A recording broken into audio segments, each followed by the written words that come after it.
इस वीडियो में हम आयुर्वेद की बहुत ही महत्वपूर्ण कल्पना उपनाह कल्पना के बारे में चर्चा करेंगे, जिसके अंतर्गत हम उपनाह कल्पना का परिचय, निर्माण विधि और इसके आम्यक प्रयोग के बारे में जानेंगे। इन सभी विषयों को अच्छे से जानने और समझने के लिए वीडियो को अंत तक जरूर देखिएगा। उपनाह कल्पना में सबसे पहला हेडिंग इसके परिचय का लिखा है, जिसके अंतर्गत लिखा है कि आम या पक्व दोनों प्रकार के व्रण शोथ पर अलसी आदि उष्ण वीर्य द्रव्यों का द्रव के साथ पीसकर उसके ऊपर नीचे वस्त्र रखकर लेप लगाना उपनाह कल्पना है। शोथ की आम अवस्था या अपक्व अवस्था में उपनाह के प्रयोग से शोथ का शमन हो जाता है। विदग्ध या पक्व अवस्था में प्रयोग से शोथ का शीघ्रता से पाक हो जाता है। अंग्रेजी में उपनाह को पोल्टिस कहते हैं।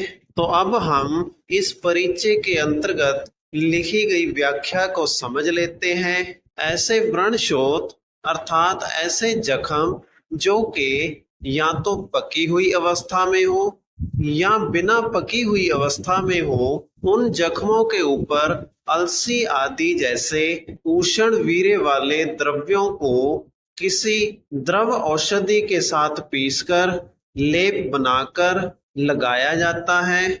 इस लेप को लगाते समय पहले वस्त्र को त्वचा के ऊपर रखा जाता है, फिर उसके बाद लेप लगाया जाता है। लेप लगाने के बाद फिर से उसे वस्त्र से ढक दिया जाता है। इस प्रकार से लेप लगाने की कल्पना को उपनाह कल्पना कहते हैं। अगर त्वचा में शोथ अर्थात सूजन बिना पकी हुई अवस्था में है तो उपनाह कल्पना के प्रयोग से उसमें शोथ अर्थात सूजन में आराम मिलता है। अंग्रेजी भाषा में इस उपनाह कल्पना को पोल्टिस के नाम से जाना जाता है। इसके बाद अगला हेडिंग उपनाह कल्पना की निर्माण विधि का लिखा है, जिसके अंतर्गत लिखा है कि लोहे के खरल में सत्तू को तेल और घृत के साथ कूटकर पिंड बना लेते हैं तथा कुछ गर्म करके वस्त्र पर चाकू से फैला लेते हैं तथा शोथ युक्त स्थान पर चिपका देते हैं तथा वस्त्र के बीचों बीच में कैंची से काटकर एक छिद्र बना देते हैं।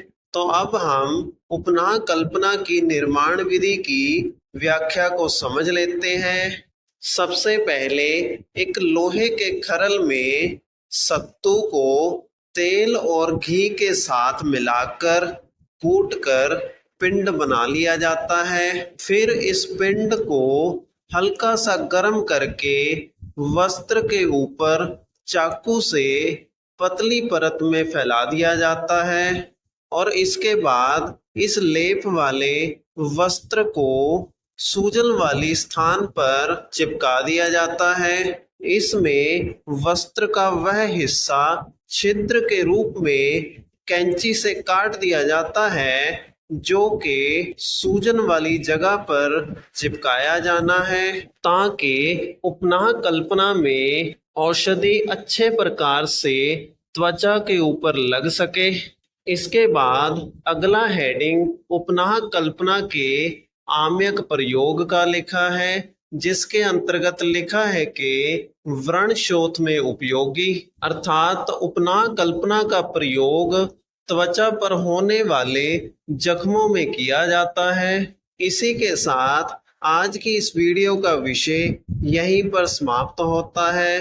अगर आपको वीडियो अच्छा लगा तो वीडियो को लाइक करें और इसी प्रकार से आयुर्वेद से संबंधित वीडियोस प्राप्त करने के लिए हमारे चैनल को सब्सक्राइब करें।